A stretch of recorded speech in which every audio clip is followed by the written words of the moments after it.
Sir, while speaking yesterday, I referred to the problem created for the Export Promotion Council by the quality of goods supplied, which lacked both imagination and integrity. Therefore, not only have standards to be laid down, but some help has also to be given by way of backing properly to all those people who would also like to ask the Honorable Minister to clarify as to how he is going to lay down the standard for the goods. Will the contract between the buyer and the seller be concluded first and then the quality, or standard will be decided? The question of price has to be settled, and we also know that the price varies according to the country that buys the article. I think the House rightly laid emphasis on the desirability of fixing some standard for goods for the home market and also for our imports. The standards for imports, I am told, are governed by other international import rules. Those also must be varying according to the country of import. In any case, unless there are some standards laid down for the sale of goods in the home market, there will be difficulty. There are people who are used to selling things different from what they had advertised. The thing advertised is something other than what is actually sold. So, unless our traders are trained to respect integrity and some business morals, it is not possible for them suddenly to rise to the occasion and out of patriotic motives sell goods of the particular specified standard. I would also like to make a suggestion to the Home Minister and say that it is not enough to lay down the rules for the export quality control and inspection. It is very necessary now to advertise in the foreign countries that we have taken care of this aspect because of the bad name that we have acquired in the past on account of the business ways of some of the exporters.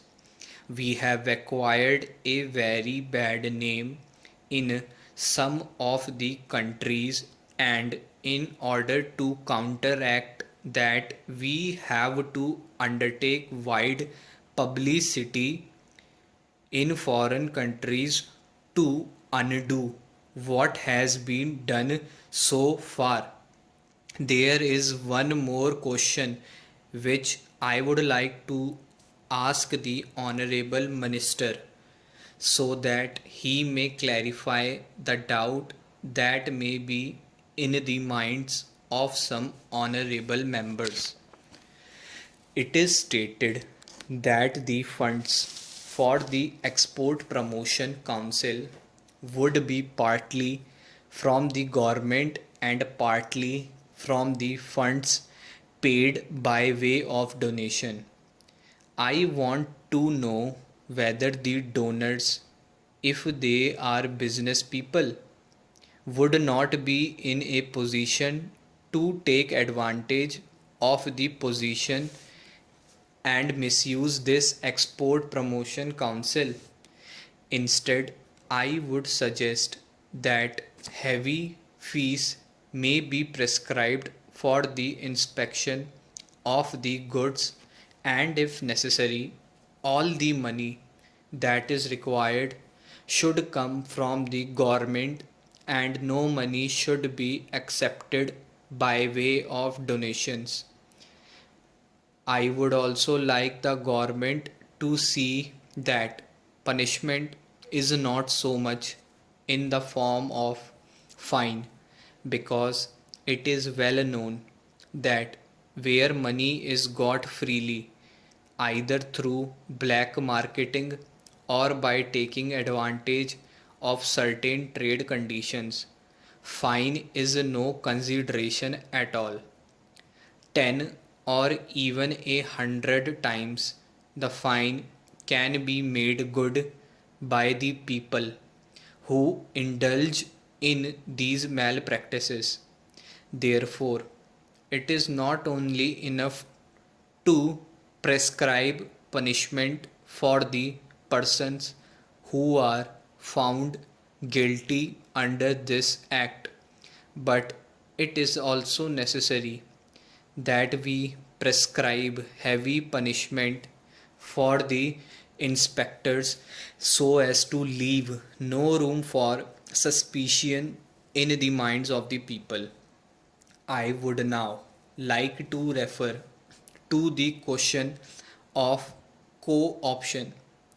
I do not know why it has not occurred to the members in the opposition and those who doubted the need for co-option, that the variety of goods itself will not make it possible for the council to have members on the council who would be conversant with the qualities of all types of goods. This council is really something on par with the UPSC, in my opinion, and for every particular specialized item, it would be necessary for this council to co-opt one or two expert belonging to that particular trade. I would, if I may, like to clarify one point in regard to the statement that fell from one of the members yesterday with regard to the deal we had with Poland and Russia over shoes. The deal was found defective because the shoes were different according to the changing fashions. This particular item has come in the report of the Public Accounts Committee. The deal was found defective because the foreigners who are used to machine made goods expected goods of exactly the same standard as of machine made goods.